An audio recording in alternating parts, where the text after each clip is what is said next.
నేను మీ నిప్పటి పునే మా ఊర్లో పెద్ద మనుషులు అడిగినారులేనండి ఏం పని చేస్తారో బెంగళూరు పోయి.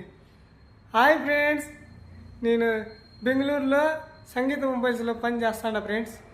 ఫ్రెండ్స్, పొద్దున్నే నేనే బేగం తెరిచేది ఫ్రెండ్స్. నాకు ఇచ్చినారు చూడండి. నేను పొద్దున్నే ఏం పని చేస్తాను ఏమి అని చూపిస్తాను. ఏం లేదు ఫ్రెండ్స్, ఖాళీగా ఉండేది, సెల్ ఎత్తుకుంటుండేది. వైఫై కనెక్ట్ చేస్తారు. నిజమే, ఈడుంటా ఏసీలో విన్నా. చూడండి ఫ్రెండ్స్, ఏసీ కింద ఉండేది ఆడు సేద్యం చేసేది బోర్తావా ఏమంటారు ఫ్రెండ్స్. ఈడ ఏసీ కింద బాగుండొచ్చు, సెల్లులు అమ్మేయచ్చు ఫ్రెండ్స్. ఇంకా కాకపోతే క్యాష్ కౌంటర్ ఇచ్చినారు మనకి, క్యాష్ కట్టేది, క్యాష్ వేసేది. చూసిరే ఎంత కాసులు ఉన్నాయా, మనమే పెట్టే అవసరం వచ్చినప్పుడు దానికి అప్పుడు లేపుకొని పోయినప్పుడు ఫ్రెండ్స్. ఇది నిజం కాదు.